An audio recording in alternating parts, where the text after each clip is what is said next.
스위스는 독일, 프랑스, 이태리에 둘러싸여 있습니다. 우측 독일, 좌측 프랑스, 밑에 이태리입니다. 그러다 보니까 이 세 나라의 영향을 받아서 언어도 세 가지 언어를 공식 언어로 사용합니다. 그런데 그 중에서도 64%가 독일어를 씁니다. 국교는 정해진 것이 없습니다. 그러나 대부분 천주교를 포함한 기독교 신자입니다. 정식 명칭은 라틴어죠. 헬베티카 연합입니다. 헬베티카 연합. 그래서 차 번호도 우리는 스위스, SI 이런 식으로 쓸 것 같은데 차 번호도 앞에 국가를 쓰거든요. CH라고 씁니다. 이게 스위스예요. 독일의 수도사였던 루터와 동시대 사람이 찌빙글리입니다. 찌빙글리는 1월 1일생입니다. 루터는 11월생이니까 거의 한 달, 한 45일 정도 차이 나는 사람입니다. 그래서 누가 누구에게 영향을 주었다라고 보기는 어렵습니다. 두 사람이 강조했던 것도 비슷합니다. 성경 중심이어야 된다. 교황제도 폐지해야 됐다. 독신제도 폐지해야 된다. 수도원의 헛된 맹세 폐지해야 된다. 칠성례 폐지, 미사 철폐, 마리아 성자 숭배 폐지. 둘 다 이러한 모습은 동일합니다. 그렇다면 루터와 찌빙글리의 차이는 무엇인가? 찌빙글리는 이제 스위스에서 사역을 했거든요. 근데 둘 다 독일어권이에요. 독일어를 사용합니다. 찌빙글리와 루터의 차이는, 루터는 어디 출신이었죠? 수도사 출신이에요. 수도사예요. 그래서 신비주의적 입장을 띠고 있습니다. 그러나 찌빙글리는 수도사가 출신이 아닙니다. 인문주의자입니다. 수도사의 입장에서, 인문주의자적 입장에서 로마 가톨릭에 대응합니다. 스위스 북부는 인문주의 영향을 받았습니다. 인문주의자의 대표적인 사람이 혹시 누구죠? 에라스무스. 스위스에서 사역을 합니다. 그래서 스위스는 주를 캔턴이라고 이야기합니다. 캔턴. 11개 캔턴 중에 7개가 로마 가톨릭 캔턴입니다. 그리고 4개가 프로테스탄트 캔턴입니다. 그래서 독일에서 가까운 지역의 캔턴은, 그러니까 독일어권 캔턴은 프로테스탄트였는데, 이 독일어권을 중심으로 프로테스탄트가 그 근처에 있던 프랑스권으로 뻗어 나갔던 것입니다. 독일과 스위스의 종교개혁의 차이점은, 독일은 누구 중심적인 종교개혁이었다? 루터 같은 개인 중심적 종교개혁이었습니다. 그러나 스위스는 지역, 그러니까 캔톤 중심, 도시 중심의 종교개혁입니다. 그래서 도시별로 종교개혁자가 다 달라요. 루터는 그냥 독일 전체에서 루터다 이렇게 이야기하는데, 스위스는 도시 중심, 캔톤 중심이었기 때문에, 예를 들어서 지금 얘기했던 잘못 얘기했네. 찌빙글리는 어디 중심지에서 활동했다고요? 어디 도시에서? 찌리. 예, 거꾸로 얘기했어요. 칼빈은 어디에서? 제네바. 오콜람 파디우스라는 사람은 바젤에서 사역을 합니다. 피에르 비레는 로잔에서 종교개혁자로 활동을 합니다. 그래서 이렇게 지역마다 종교개혁자가 다 달랐어요. 이게 스위스의 특징입니다. 스위스는 독일이나 프랑스처럼 왕이 지배하는 나라가 아니었어요. 연방으로서 지방자치고, 지금으로 말하면 너무나 잘된 그런 캔턴 중심의 나라였습니다. 연방이었습니다. 그래서 도시 국가라 마찬가지입니다. 통일된 국가가 아니에요. 전체 국가가 아니에요. 프랑스, 독일처럼 캔턴이 그냥 동맹을 맺었습니다. 그래서 캔턴을 다스리는 그 지역에 영주가 있어요. 물론 스위스도 신성로마 제국에 속해 있는 그런 나라였습니다. 도시 국가였습니다. 그러다가 십자군 전쟁 이후에 르네상스로 인해서 중앙 집권적 제도가 쇠퇴해지면서 지역적으로 나누어서 캔톤별로 지배하고 있었습니다. 시 정부 같은 것이 있었던 거예요. 그래서 시 정부의 권한이 강했습니다. 또 프랑크푸르트 같은 자치 도시도 있었지만 쥐리히나 베른 같은 곳이 자치 정부 같이 그렇게 생겨나서 그런 역할을 했던 겁니다.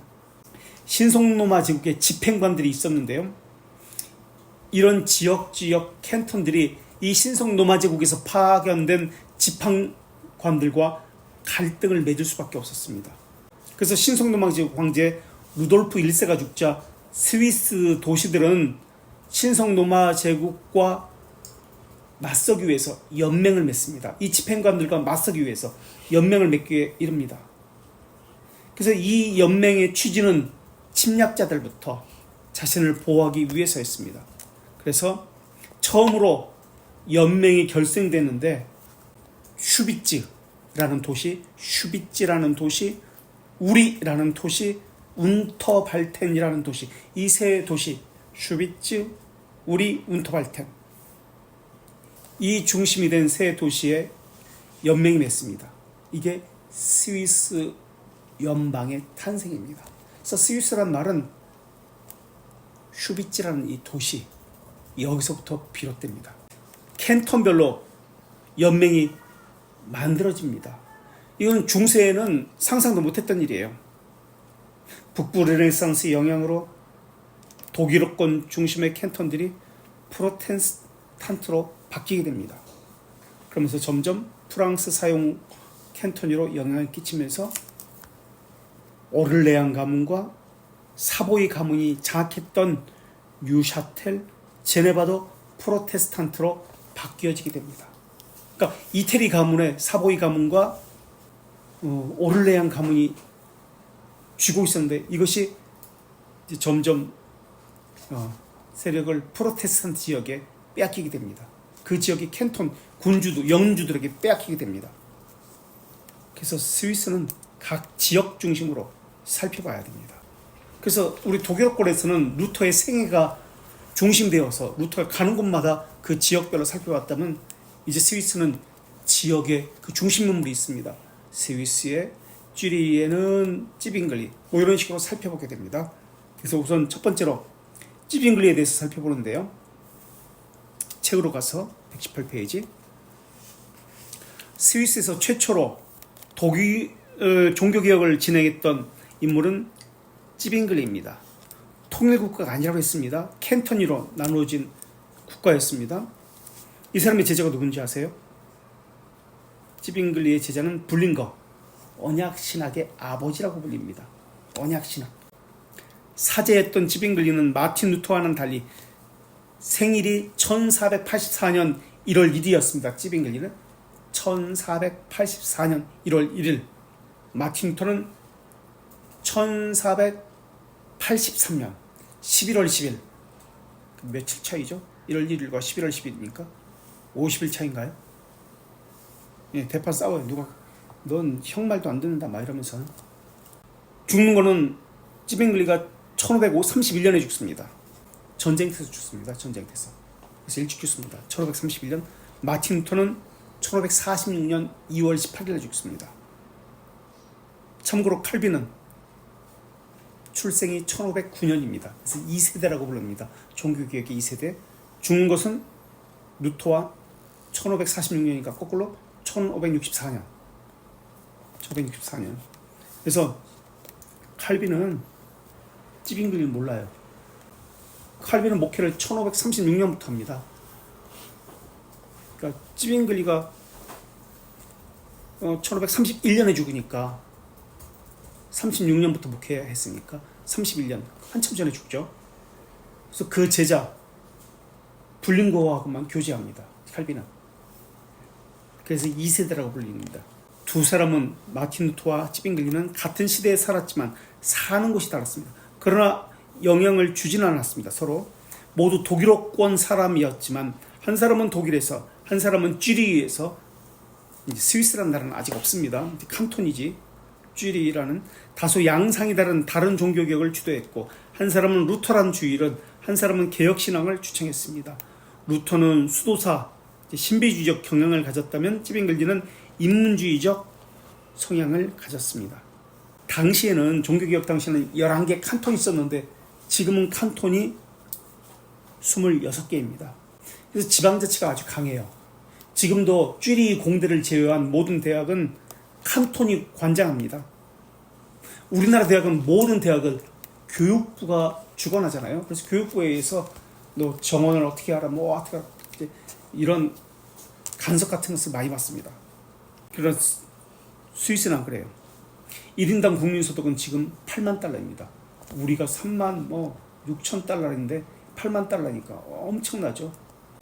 대학만 이 칸톤이 주관하는 게 아니에요. 병원도 의료시설도 복지 칸톤이 담당합니다. 그러다 보니까 지역별로 차이가 많이 나겠죠. 알프스를 중심으로 쓰니까 산간지역, 산골이 있는 그 지역은 좀 재정이 풍부하지 않겠죠. 예, 이런 것이 있습니다. 그래서 연방 정부가 하는 것은 국방, 외교, 고속도로 건설 이런 것만 담당하고 나머지는 이제 칸톤이 다 담당합니다. 그래서 스위스 산간 지역의 칸톤은 돈이 없으니까 연방 정부로부터 지원을 좀 받습니다. 이런 차이가 있습니다. 그래서 중요한 것은 연방 그 동맹인데 그 연방 헌장을 언제 맺느냐 그 이야기를 합니다. 1291년. 스위스는 지리적으로 우리나라처럼 산이 많고 용감한 국민성을 가지고 있습니다. 법률상 수도가 어딘 줄 아세요 지금? 예전에는 쥐리히였는데 지금은 베른이에요. 베른. 베른이 상징하는 것은 흑곰복수, 곰. 그래서 흑곰복수 출판사가 베른에 써 있었죠. 그리고 돈은 스위스 프랑, 최대 도시는 쥐리, 영세 중립국이죠. 그래서 칸톤별 자치가 강화됩니다. 강화된 나라입니다. 그래서 수도라는 것이 법률상 수도일 뿐이지 우리처럼 집중적으로 서울에 모든 것이 집중됐다 그런 개념이 아니에요. 법률적인 개념입니다. 그래서 각 지역별로 움직입니다. 법이 달라요. 그리고 1648년 베스트팔렌 조약에 의해서 스위스가 독립국임을 인정받습니다. 그리고 여성 참정권은 투표권은 1971년부터 부여되었고요. 7월 평균은 우리는 몇 도죠? 8월, 7, 8월? 제가 8월 했는데 눈이 좀 높은 데 가면 눈이 엄청나게 있었어요. 1월 평균 기온 1도. 그래서 16세기 전까지는 1646년에 독립하니까 그 전까지는 영향력이 전혀 없는 나라예요. 단지 이 사람들은 먹고 살아야 되니까 그것을 용병으로서 먹고 살았습니다. 그래서 이 나라 저 나라 교황에 의해서 불려다녔습니다. 그래서 자기들끼리 싸워두기도 했어요. 그리고 용맹하니까 그거 뭐 쳐들어갈 이유도 없었고 산 같은 데는 더더욱 그렇겠죠. 근데 16세기부터는 근대사에 많은 영향을 줍니다. 특히 종교개혁에 있어서. 그래서 찌빙글리와 칼빈의 이름이 전 유럽은 물론이고 신대륙까지 이르게 됩니다. 그래서 스위스는 개혁교회의 요람입니다. 그래서 스위스 종교개혁을 통해서 라인강과 론강의 흐름처럼 서쪽으로는 프랑스, 네덜란드, 좀 더 영국, 스코틀랜드로 번져가기 시작합니다. 그래서 스위스의 종교개혁이 중요합니다. 근데 이것의 시작은 영원한 맹약, 연방, 언약으로부터 시작합니다. 그래서 처음에 우리 슈비츠, 우리 운터 발텐 이 세 캔톤인 연방을 맺었다고 했잖아요. 여기서부터 점점 조금씩 불어납니다. 그래서 1332년에 루체른이라는 곳이 연방에 들어옵니다. 그리고 1351년 쥐리가 들어오고요. 1352년 글라루스와 추쿠 이런 식으로 점점 추가돼서 연방을 맺게 됩니다. 그게 스위스란 나라예요 지금. 그래서 스위스 북쪽은 7세기 아일랜드 선교사 콜럼바스와 같이 갈루스란 사람에 의해서 기독교화가 됩니다.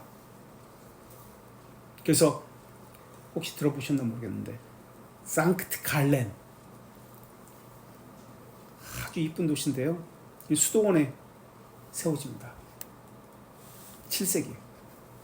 수도원은 문명의 중심지라는 뜻입니다. 그래서 도시 이름이 상크트 갈렌이에요. 아주 예쁜 중세 도시예요. 자, 그래서 스위스의 그 경비원이 바티칸에 군인들이 이 스위스 용병들을 데려다가 이 사진 나오죠? 스위스 용병들입니다. 스위스는 지리적으로 우리나라처럼 산이 많고 용감한 국민성을 가지고 있습니다. 용병이 많죠, 다른 나라 가서. 그래서 현재 인구의 60%가 카톨릭 포함해서입니다. 프로테스탄트는 아니에요. 지우셔야 돼요. 기독교라는 뜻이에요. 카톨릭 38.6%, 개신교 28%, 합쳐서 한 60%다 기독교라는 개념이 신앙을 고수하고 있는데 유럽에서 가장 강력한 프로테스탄트 국가 중 하나입니다. 유럽 중앙부에 있는 나라로서 중세시대에는 신성로마 제국의 일부였습니다.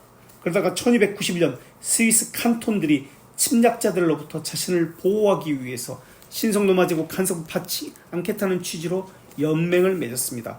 칸톤은 1291년 8월 1일입니다. 슈비츠에서, 여기서 스위스라는 나라명이 나왔어요. 연방 헌장, 이것을 배경으로 한 소설이 무엇이냐면, 아니 뭐라고요? 아니에요. 아니 해보세요, 자신 있게. 아니 뒷장에는 그 비레른 텔이라. 맞아요, 윌리엄 텔. 네, 독일어로 비레름이에요. 윌리엄 텔이에요.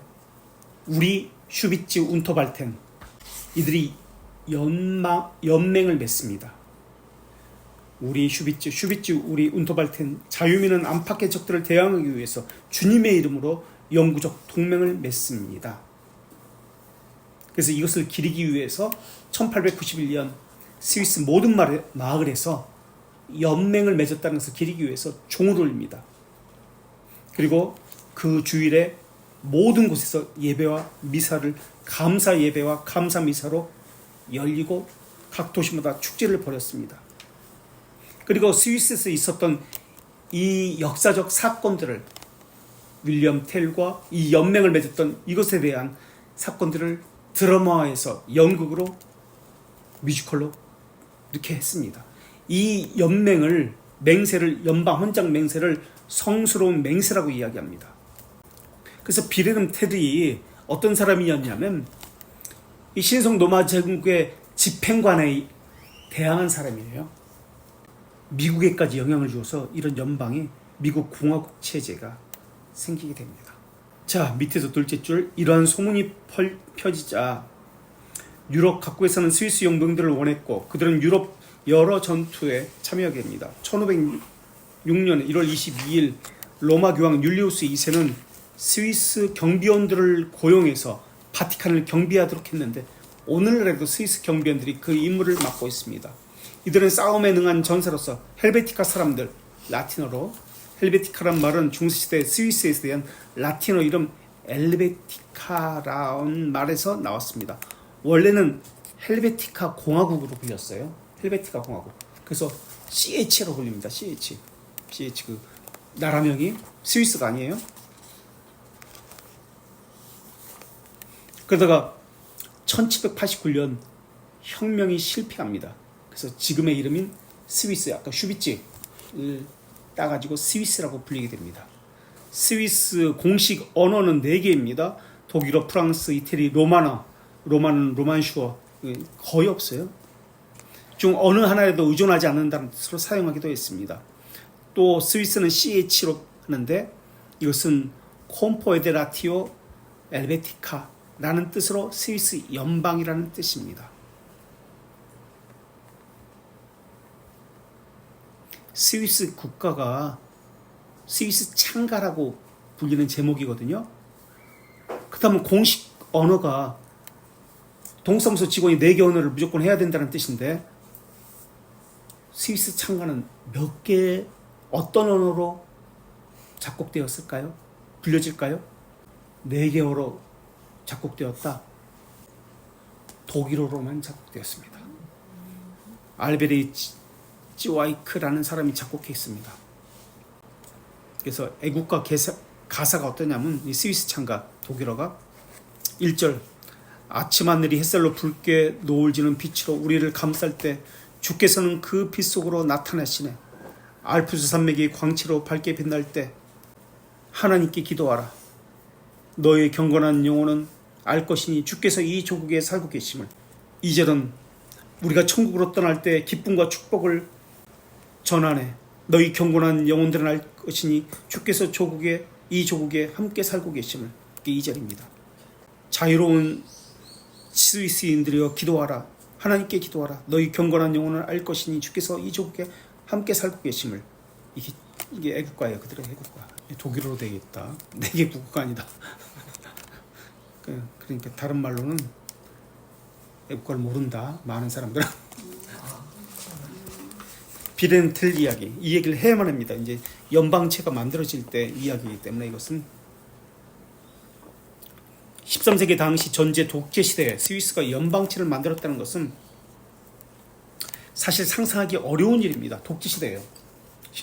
그래서 이것을 미화시키는 소설들이 등장했는데 이것이 무엇이냐? 비레른텔 전설입니다. 비리 글렌 출신입니다. 이 사람은. 이 전설은 스위스 사람들의 자유를 위한 투정했던 신화에 기초하고 있습니다. 처음에는 1475년 자르넨의 하얀 책에 처음으로 소개되었습니다. 이게 왜 유명해졌냐면 1804년 쉴러가 쓴 소설에 나옵니다.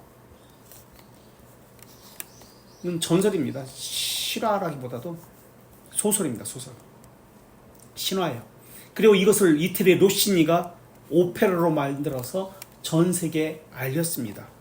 자, 스위스에 우리 첫 번째 있었던 그 칸톤 있죠? 주라고 나왔는데 칸톤입니다. 여긴 주가 아니고 칸톤. 우리 칸톤 주민들은 알브레이트 게슬러라는 집행관, 신성도 맞이해볼게 집행관입니다. 압정에 심한 곤욕을 당하고 있습니다. 심지어 게슬러는 마을 중앙에 기둥을 세워놓고 창을 꽂아놓고 그 위에 자기 모자를 얹어놓고 그 모자에 절을 하라고 명령했습니다. 그러자 활의 명수인 활명수 석궁이에요. 석궁. 그런 우리 나무의 활이 아니라 돌석. 석궁의 명수인 비레른텔이 항거에서 게슬러의 노여움을 삽니다. 텔은 항명에 대한 처벌로 재판 판결이 자기 아들 발테르인데요. 윌리엄 텔의 아들 발테르 머리 위에 사과를 놓고 그 활로 쏘아 떨어뜨리라는 명령을 받게 됩니다. 이제 그걸 못 맞히면 사형에 너를 처하겠다. 머리 위에 사과 놓고 쏘아가지고 사과 못 맞히면 너 사형에 처하겠다 그럽니다. 긴장된 상황에서 텔이 멋지게 화살로 사과를 쏘아 떨어뜨립니다. 그러나 실패할 경우를 대비해서 게스를 쏘려고 몰래 준비했던 화살이 발각됩니다. 그래서 텔은 체포되었습니다. 텔을 퀴스나흐트 이제 게슬러의 성이거든요. 개인 성인데 퀴스나흐트라는 성으로 호송합니다. 호송하던 중에 배가 호수에 건너던 중 폭풍을 만나게 됩니다. 호송하던 관리들이 배의 운행을 텔에게 맡기자 텔은 이 틈에 배를 무쇠대고 숲으로 도망가서 길가에 몰래 숨어 있다가 게슬러를 쏘아 죽였습니다. 이와 같이 때를 같이 해서 스위스들은 독재자를 물리치고 승리의 노래를 불렸습니다. 그래서 이게 비레른텔이 자유와 정의의 옹호자라고 불리게 됩니다. 이 전설은 후에 쉴러는 독일의 괴테와 함께 독일의 위대한 작가라고 불리는 사람입니다. 그래서 국민 작가예요. 쉴러의 시가 우리가 알고 있는 것 중에 물론 윌리엄 비레른텔이라는 이러한 것들도 만들어집니다만 또 있는데 혹시 뭔지 아세요? 쉴러의 시가 노래화됩니다. 그래서 이것은 항상 요때 불려집니다. 베토벤의 환희의 청가예요? 네, 9번. 환희의 청가. 그 쉴러의 곡이에요. 근데 대단한 사람이에요. 괴테와 함께 국민 작가입니다. 그래서 스위스인들이 비레른텔로 인해서 집행관, 당시 독재자들, 집행관들의 성을 차례로 파괴하면서 몰아냅니다. 그리고 자기 칸톤에 연맹을 맺고 자기들을 우리를 방어하겠다라고 동맹을 맺는 게 바로 이겁니다. 그래서 이처럼 독립성이 매우 강한 스위스에서 시작한 종교 개혁을 살펴보겠습니다. 이 슐러의 희곡, 이 비르름 텔이 프랑스 혁명에도 영향을 끼칩니다. 자, 그래서 이제 찌빙글리가 성경 중심으로 하는데요. 지금까지는 스위스에 대한 서론적인 이야기를 했고 이제 실제 종교 개혁으로 들어갑니다. 쥐리히에서 사역했던 찌빙글리의 종교 개혁은 독일 종교 개혁, 루터의 종교 개혁과 거의 동시에 이루어집니다. 누가 누구에게 영향을 줬던 거 아니에요. 마부르크에서 종교 개혁자들이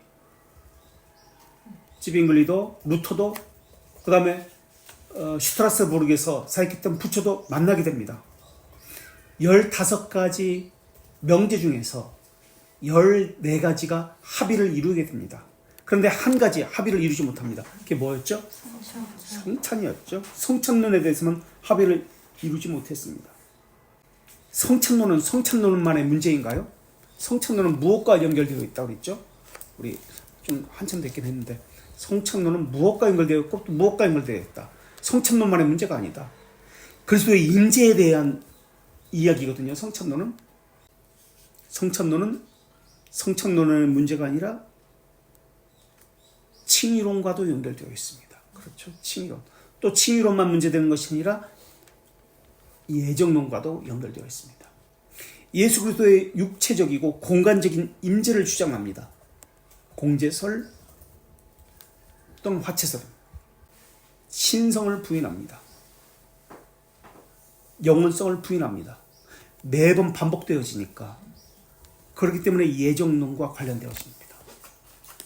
매번 반복되어지니까 영원성, 단번에 죽으심을 부인하고 있기 때문에 그렇습니다. 칭의론은 화채설에서 주입된 의를 강조합니다. 주입된 의.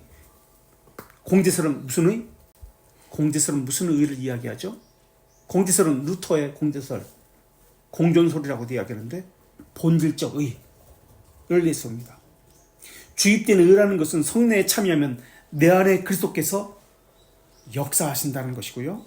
본질적 의라는 것은 오시안도의 주장인데 본질적으로 우리가 변한다는 것입니다. 하나는 주입돼서 우리가 변한다. 하나는 본질적으로 변한다. 이것은 기독교 강의에서 이야기하게 되는데 칼빈은 성찬론에서 개혁파와 루터파는 좀 더 가깝게 했다면 예정론에서는 그 두 사이를 더 벌려놓은 사람입니다. 찌빙글리는 그 제자 찌빙글리가 뭐 만든 사람인지 아세요? 무슨 신앙 고백서? 무슨 신앙 고백서? 제1 스위스 신앙 고백서. 제2 스위스 신앙 고백서는 누가 만들었을까요? 불린가. 왜 웃으세요? 맞췄는데.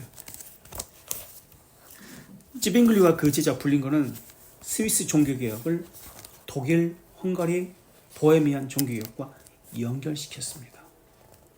칼빈은 그 제자 베자와 함께 종교개혁을 어디와 연결시켰냐면 프랑스, 네덜란드, 잉글랜드, 스코틀랜드와 연결시켰습니다. 그렇다면 독일의 종교개혁의 특징과 스위스 종교개혁의 특징은 무엇일까요? 마부르크에서 이들의 연합은 깨어졌습니다. 성찬의 문제, 더 정확히 얘기하면 예수 그리스도의 임재에 관한 문제 때문에 깨어졌습니다. 루터파는 루터의 이름을 내걸었습니다. 그리고 아우크스부르크 신앙고백을 이 개혁파는 그러니까 찌빙글리파는 찌빙글이라는 이름을 내걸지 않습니다. 루터파는 루터라는 이름을 내걸지만 이쪽 스위스 쪽은 그 개인의 이름을 내걸지 않습니다. 그래서 개혁파는 칼빈은 제네바 교리문답서를 만들고요. 찌빙글리는 제1 스위스 신앙고백서를 만듭니다. 루터파와 개혁파가 동일한 것은 신앙과 생활의 규범으로서 성경이 가지는 절대성은 동일합니다. 첫째, 성경의 우월성, 절대성, 오직 성경이라는 것이 동일합니다. 두 번째, 믿음을 통한, 그러니까 은혜를 통한 칭의는 동일합니다. 은혜를 통한 칭의는 동일합니다. 루터파와 찌빙글리파 또는 개혁파. 세 번째, 만인 제사장 설은 동일합니다. 그래서 다른 점은 이러한 세 가지 것은 동일했습니다. 물론 다른 것도 동일한 것이 많이 있지만 다른 점은 개혁파는 비성경적인 것은 다 폐하였습니다. 그러나 루터파는 명백히 금한다고 하지 않는 것은 할 수 있다고 보았습니다. 그리고 그대로 내버려 두었습니다. 루터파가 가장 중요시 여겼던 것은 이신칭이었습니다. 그러나 칼빈과 찌빙글리가 중요하게 여겼던 것은 이신칭이가 아니었습니다. 구원론의 본질은 이신칭이가 아니다라고 했습니다. 무엇이라고 했을까요? 예정입니다. 여기 차이입니다. 루터파는 구원론의 교회의 본질은 이신칭입니다. 그러나 찌빙글리와 칼빈은 구원론의 본질은 이신칭이가 아니라 예정입니다. 신론에서 본 겁니다. 신론. 은혜에 의한 영원한 예정을 진리로 본 거예요. 양자 모두 선행을 강조하고 엄격한 치리를 강조합니다. 양자 모두 특별 제사장직 위계 제도를 반대했습니다. 그러나 스위스 종교개혁과 루터 종교개혁의 차이점이 바로 이런 점이었습니다. 스위스는 또 차이점이 있다면 독일 종교개혁은 어떤 종교개혁이었죠? 국가와 교회의 어떤 관계를 유지했죠? 국가와 교회는 독일은 종교 유착으로 국가 소속이어야 된다고 했습니다. 국가의 명령에 복종하는 스위스는 분리입니다. 세속 권리와 영적 권리는 분리한다. 그래서 하나님의 주권을 강조했습니다. 그래서 스위스의 종교개혁은 하나님으로부터 시작해 인간의 필요로 나아갔습니다. 하나님으로부터 시작해 인간의 필요로 나아갔습니다. 그러나 루터파는 인간의 필요에서 시작해 하나님의 은혜로 나아갔습니다. 출발점이 달라요. 그래서 개혁교회는 개인의 이름을 내세우지 않습니다. 한 사람의 통솔도 인정하지 않습니다. 루터교회는 루터파라는 이름이 말하듯이 루터의 흔적 아래에 있습니다. 한 사람의 영향력이 엄청 지대합니다. 그러나 개혁파는 그렇지 않습니다. 이게 독일의 종교개혁과 스위스의 종교개혁의 차이점입니다.